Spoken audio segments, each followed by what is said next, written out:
স্বরাষ্ট্রমন্ত্রী তার কোনো বক্তব্য নেই। ঢাকা শহরে বসে সংসদে অনেক সুন্দর সুন্দর ভালো ভালো কথা বলে, যারা পৃষ্ঠপোষকতায় আছে সন্ত্রাসী বাহিনী, ছাত্রদল, যুবদলের নামে সরকারি বাহিনীর দ্বারা আক্রমণের শিকার হয়েছে। আপনার সন্তানরা এই বিএনপি এবং তার অঙ্গ সংগঠনের কাছে নিরাপদ নয়। দিন হয়েছে এই ছেলেটার সাথে এই অবস্থা। সরকারের পক্ষ থেকে কোনো যোগাযোগ করা হয় নাই, সরকারি বাহিনীর দ্বারা আক্রমণের শিকার হয়েছে। এটা জনগণের কাছে খুবই স্পষ্ট, ভিডিও ফুটেজে দেখা যাচ্ছে হবিগঞ্জ সদর থানা ছাত্রদলের সদস্য সচিব সে আক্রমণ করছে, এবং আরো সাথে আমরা মামলাও দিয়েছি। কোনো সাংগঠনিক ব্যবস্থা নেওয়া হয় নাই, কোনো আইনগত ব্যবস্থা নেওয়া হয় নাই। অর্থাৎ সরকার একটা বার্তা দিল যে এই সরকারের যারা পৃষ্ঠপোষকতায় আছে সন্ত্রাসী বাহিনী, ছাত্রদল, যুবদলের নামে, তারা চাইলে যে কাউকে দিনে দুপুরে আক্রমণ করতে পারে, মেরে ফেলতে পারে, চোখ উপড়িয়ে নিতে পারে, এবং তার কোনো বিচার এই দেশে হয় না। দেশে যে আইনের শাসন নাই এটাই প্রতিমান হয়েছে, এবং যখন আমরা তার বিরুদ্ধে, এই ঘটনার বিরুদ্ধে আমরা প্রতিবাদ কর্মসূচি দিচ্ছি, তখন সেই কর্মসূচিতে, গণতান্ত্রিক কর্মসূচিতে সরকারি দল আবারও বাধা দিচ্ছে। প্রায় 1000-এর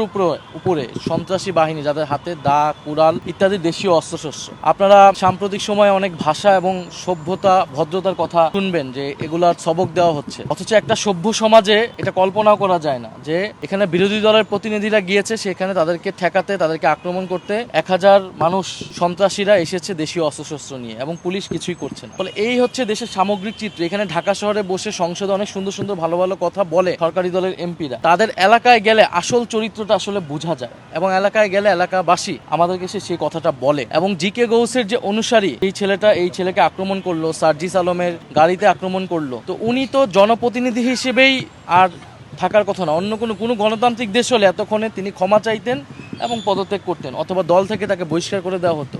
কিভাবে আর জনপ্রতিনিধি থাকেন এটাও আমরা বুঝি না। স্বরাষ্ট্রমন্ত্রী তার কোনো বক্তব্য নেই। প্রধানমন্ত্রী তিনি স্কুলের বাচ্চাদের তার অফিসে ডেকে এনে ছবি তুলছে, সেলফি তুলতেছে। এই যে একটা প্রতারণা এবং দ্বিচারিতা জাতির সামনে করা হচ্ছে, আমরা জনগণের কাছে বলতে চাই, অভিভাবকদের কাছে বলতে চাই, আপনার সন্তানরা এই সরকারের কাছে, এই দলের কাছে, বিএনপি এবং তার অঙ্গ সংগঠনের কাছে নিরাপদ নয়। আজকে আলিফের চোখ গিয়েছে, কালকে আপনার সন্তানেরও চোখ যেতে পারে। কারণ এই সন্ত্রাসী বাহিনীকে যদি প্রতিরোধ করা না যায়, তারা পুলিশ মানে না, তারা বিচার মানে না, কোনো কিছুই তারা মানে না, ফলে আপনার সন্তানেরও চোখ, আপনার সন্তান এই সরকারের কাছে, এই সরকারি বাহিনীর কাছে নিরাপদ নয়। এবং সারা দেশের যে আইন শৃঙ্খলার অবনতি, এটা শুধু সিলেট নয়, সারা বাংলাদেশে কুড়িগ্রাম সহ আমাদের আজকে সাভারেও, আজকে কেরানীগঞ্জে বাধা দিচ্ছে আমাদের কর্মসূচিতে।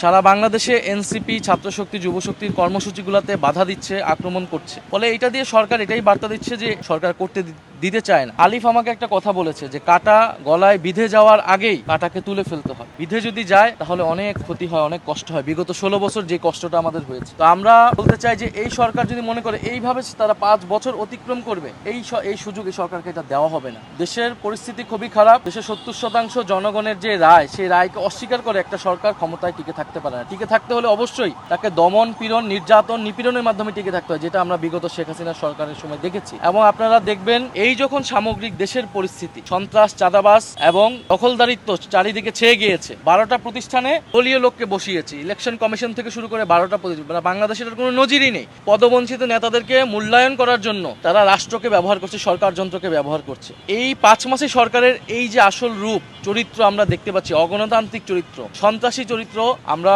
দেখতে পাচ্ছি।